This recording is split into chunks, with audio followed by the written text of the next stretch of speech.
رات کا آخری پہر تھا، مگر سکون نام کی کوئی بھی چیز وہاں پر نہیں تھی۔ اچانک ایک زوردار دھماکے سے مٹی کے کچے گھر کا لکڑی والا پرانا دروازہ ٹوٹ کر اندر گرا۔ گرد کا ایک طوفان اٹھا۔ یہی ہے وہ چور، پکڑ لو اسے! سپاہیوں کے سردار کی گرجدار آواز نے کچے کمرے کو ہلا کر رکھ دیا۔ قاسم جو اپنے بستر پر سو رہا تھا ہڑبڑا کر اٹھا۔ اس نے اپنا سفید چوگا اور ہلکی براؤن دوہری پوشاک جلدی سے درست کی، مگر اس سے پہلے کہ وہ اپنی کمر پر کپڑے کا کمربند باندھ پاتا، دو مضبوط سپاہیوں نے اسے بازوؤں سے دبوچ لیا۔ قاسم کی آنکھوں میں نیند کی جگہ اب صرف حیرت اور خوف تھا۔ اس کا قدیم عربی امامہ ایک طرف لڑک گیا۔ گھر کے کونے سے زینب کی چیخ سنائی دی۔ وہ اپنے گہرے سرخ نقش و نگار والے چوگے میں لپٹی ہوئی تھی اور خوف سے کانپ رہی تھی۔ اس نے فوراً اپنا سیاہ حجاب درست کیا اور سپاہیوں کی طرف بھاگی۔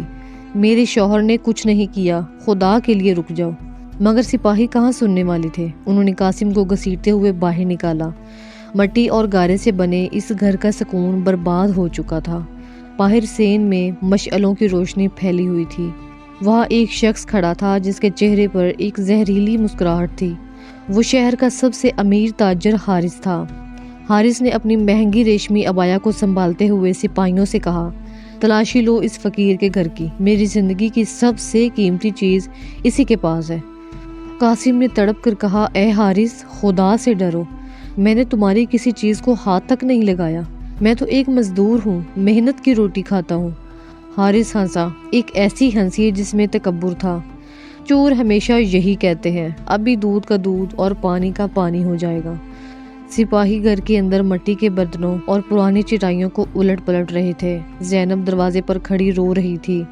اس کی آنکھوں میں بے بسی تھی۔ اندر سے ایک سپاہی کی آواز آئی۔ وہ باہر نکلا تو اس کے ہاتھ میں ایک چمکتی ہوئی سنہری تھیلی تھی۔ قاسم کا سانس رک گیا۔ یہ تھیلی اس کے گھر میں کہاں سے آئی؟ سپاہی نے تھیلی حارث کے ہاتھ میں دی۔ حارث نے اسے کھولا اور اندر سے ایک قیمتی شاہی مہر نکالی۔ مشال کی روشنی میں وہ مہر چمک اٹھی۔ سپاہیوں کا سردار غصے سے آگے بڑھا اور قاسم کے منہ پر ایک زوردار تماچا مارا۔ تم نے بادشاہ کی مہر چرائی ہے، اس کی سزا جانتے ہو قاسم؟ اس کی سزا ہے سر قلم۔ قاسم نے آسمان کی طرف دیکھا۔ اس کی زبان گنگ ہو چکی تھی۔ یہ ایک بہت بڑی سازش تھی، اتنی بڑی کہ اس کا مٹی کا کمزور گھر اسے سہ نہیں پا رہا تھا۔ قاسم کو شہر کے اندھیرے قید خانے میں پھینک دیا گیا۔ یہاں بدبو اور نمی تھی۔ اس کا سفید چوگا اب مٹی سے اٹا ہوا تھا اور وہ دیوار سے ٹیک لگا کر بیٹھ گیا۔ اسے یاد آیا کہ 3 دن پہلے حارث اس کے پاس آیا تھا۔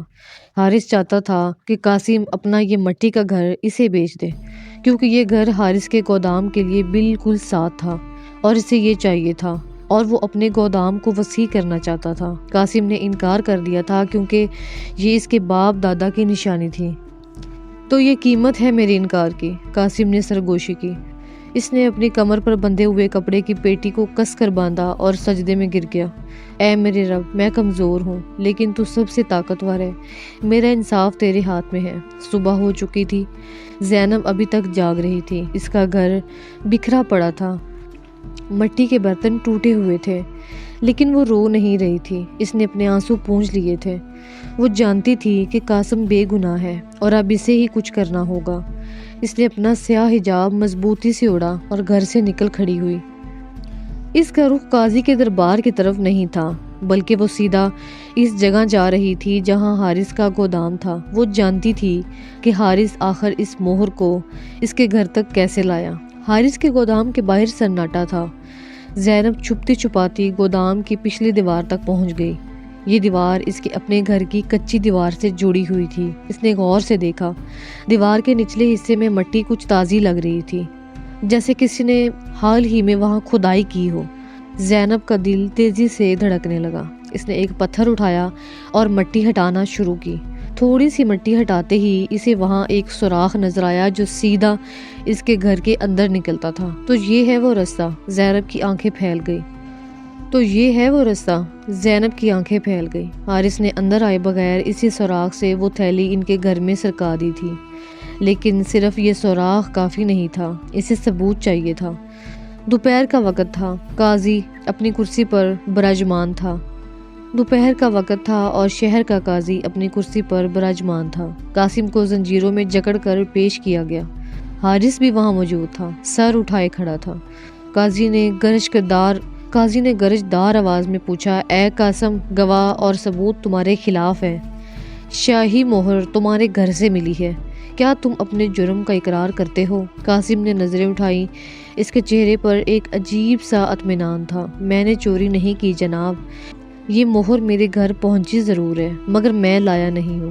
تو پھر کون لایا ہے؟ کیا تیرے فرشتے رکھ گئے تھے اس کو؟ حارث نے طنزیہ جملہ کسا۔ دربار میں لوگ ہنس پڑے۔ میں بتاؤں گی کہ وہ مہر کہاں سے اور کیسے پہنچی۔ دربار کے دروازے سے ایک عورت کی آواز آئی۔ سب کی نظریں مڑ گئی۔ زینب اندر داخل ہوئی۔ اس کے ہاتھ میں مٹی سے بھرا ہوا ایک کپڑا تھا۔ حارث کے ماتھے پر تو پسینہ آ گیا۔ اس نے سوچا بھی نہیں تھا کہ ایک مزدور کی بیوی دربار میں آنے کی ہمت کرے گی۔ زینب نے قاضی کے سامنے وہ کپڑا کھولا۔ اس میں ایک ٹوٹی ہوئی انگوٹھی تھی۔ جناب، یہ انگوٹھی مجھے اس سوراخ سے ملی ہے جو حارث نے ہمارے اور اپنے گودام کی مشترکہ دیوار میں بنایا تھا۔ قاضی نے انگوٹھی اٹھائی۔ یہ سونے کی انگوٹھی تھی جس پر ایک خاص پتھر جڑا تھا۔ قاضی نے حارث کی طرف دیکھا۔ حارث، اپنا دایاں ہاتھ دکھاؤ۔ حارث کا رنگ تو فک ہو گیا۔ وہ اپنا ہاتھ چھپانے لگا۔ سپاہی نے زبردستی اس کا ہاتھ پکڑ کر آگے کیا۔ اس کی چھوٹی انگلی خالی تھی لیکن وہاں انگوٹھی پہننے کا واضح نشان موجود تھا۔ زینب بلند آواز میں کہنے لگی، جب یہ رات کے اندھیرے میں دیوار میں سوراخ کر رہا تھا تاکہ چوری کا مال ہمارے گھر پھینک کر ہمیں پھنسا سکے، تب یہ انگوٹھی وہیں گر گئی تھی۔ خدا ظالم کی رسی دراز کرتا ہے مگر چھوڑتا نہیں۔ دربار میں سناٹا چھا گیا۔ حارث، جو کچھ دیر پہلے تک فاتح بنا کھڑا تھا، اب چوروں کی طرح نظریں جھکائے کھڑا تھا۔ قاضی نے پوچھا، حارث، کیا یہ انگوٹھی تمہاری ہے؟ حارث کچھ نہ بول سکا۔ اس کی خاموشی اس کا اقرار تھی۔ اصل کہانی اب کھل کر سامنے آئی۔ حارث نے دراصل یہ شاہی مہر خود چرائی تھی تاکہ وہ جعلی دستاویزات بنا کر شہر کے زمینداروں پر قبضہ کر سکے، لیکن جب شاہی تفتیشی شروع ہوئی تو اس نے ڈر کے مارے یہ مہر قاسم کے گھر چھپا دی تاکہ ایک تیر سے دو شکار ہوں اور خود بھی بچ جائے اور قاسم کا گھر بھی اس کو مل جائے۔ قاسم کو باعزت بری کیا گیا۔ قاضی نے فیصلہ سنا دیا اور حارث، جس نے نہ صرف چوری کی بلکہ ایک معصوم غریب پر تہمت لگائی تھی، اس کی ساری جائیداد ضبط کر کے شاہی خزانے میں جمع کروا دی گئی اور اسے 10 سال قید کی سزا سنا دی گئی۔ سپاہیوں نے حارث کو انہی زنجیروں میں جکڑ لیا جو کچھ دیر پہلے قاسم کے ہاتھوں میں تھی۔ قاسم کی زنجیریں کھل گئی اور وہ بھاگ کر زینب کے پاس آیا۔ دونوں کی آنکھوں میں آنسو تھے لیکن یہ آنسو خوشی کے تھے۔ شام ہو رہی تھی۔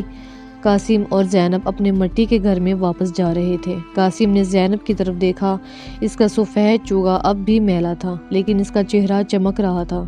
زینب، اگر آج تم ہمت نہ کرتی تو میرا سر تو قلم ہو چکا تھا۔ زینب نے اپنے سیاہ حجاب کو درست کرتے ہوئے مسکرا کر کہا، قاسم، مٹی کے گھر کمزور ہو سکتے ہیں لیکن ان میں رہنے والوں کے ایمان کمزور نہیں ہوتے۔ اللہ نے تمہاری سچائی کی لاج رکھ لی۔ وہ اپنے گھر پہنچے۔ دروازہ اب بھی ٹوٹا ہوا تھا، سامان بکھرا پڑا تھا، لیکن انہیں یہ ٹوٹا ہوا گھر حارث کے محل سے زیادہ خوبصورت لگ رہا تھا۔ انہوں نے مل کر صفائی شروع کی۔ قاسم نے دروازہ ٹھیک کیا اور زینب نے مٹی کے برتن جوڑے۔ رات کے کھانے پر ان کے پاس صرف روکھی سوکھی روٹی اور پانی تھا، لیکن اس کھانے میں جو سکون اور ذائقہ تھا وہ شاید بادشاہوں کو بھی نصیب نہیں ہوتا۔ اگلے دن صبح دروازے پر دستک ہوئی۔ قاسم ڈر گیا۔ کیا پھر کوئی مصیبت آئی ہے؟ دروازہ کھولا تو شاہی محافظ کھڑا تھا۔ اس نے ایک تھیلی قاسم کی طرف بڑھائی۔ بادشاہ سلامت کو تمہاری ایمانداری اور تمہاری بیوی کی بہادری کا علم ہوا۔ انہوں نے یہ انعام بھیجا ہے اور کہا ہے کہ اپنا گھر پکا کروا لو۔ قاسم نے تھیلی کھولی۔ اس میں سونے کے سکے تھے لیکن قاسم نے تھیلی کو واپس کر دیا۔ اے محافظ، بادشاہ کو میرا سلام کہنا اور کہنا کہ ہمیں یہ ہمارا مٹی کا کچا گھر بہت پسند ہے۔ یہ ہمیں یاد دلاتا رہتا ہے کہ انسان کی اصل حقیقت مٹی ہی ہے، بس وہ انصاف کرتے رہیں، یہی ہمارا انعام ہے۔ محافظ حیرت سے قاسم کو دیکھتا رہ گیا جو اپنے سفید چوگے میں کسی بادشاہ سے زیادہ امیر لگ رہا تھا۔ قاسم اور زینب اپنی اسی چھوٹی سی دنیا میں خوش و خرم رہنے لگے۔ حارث جیل کی کوٹڑی میں اپنے کیے کی سزا بھگت رہا تھا۔ سچ ہے، عزت محلوں میں نہیں کردار میں ہوتی ہے، اور جو اللہ پر بھروسہ کرتا ہے ہواؤں کا رخ اسی کے حق میں موڑ دیا جاتا ہے۔ ظلم کی عمر کتنی ہی لمبی کیوں نہ ہو، سچ ایک ٹھوکر سے اسی مٹی میں ملا دیتا ہے۔ جو دوسروں کے لیے گڑھا کھودتا ہے، قدرت اسی گڑھے میں اسے عبرت کا نشان بنا دیتی ہے۔ مشکل ترین وقت میں صبر اور ہمت کا دامن کبھی نہیں چھوڑنا چاہیے، اور یہی اصل کامیابی ہے۔ اب آپ سب کے لیے ایک سوال ہے، اگر آپ قاسم کی جگہ ہوتے اور آپ کے سامنے حارث جیسا طاقتور دشمن ہوتا تو کیا آپ معافی مانگ کر جان بچاتے یا سچ پر ڈٹ جاتے؟ اپنی رائے کمنٹس میں لازمی بتائیے گا۔ اور اگر آپ کو قدیم حقیقت پر مبنی قصے اور کرداروں کی سچی آزمائشیں دیکھنا پسند ہے تو پلیز فیریز پروڈکشن کو لازمی سبسکرائب کیجیے گا اور ہمارے اس سفر کا ایک بہت ہی اچھا حصہ بنیے گا۔ ملتے ہیں ایک اور اچھی ویڈیو کے ساتھ، سبق آموز کہانی کے ساتھ۔ تب تک کے لیے اللہ حافظ۔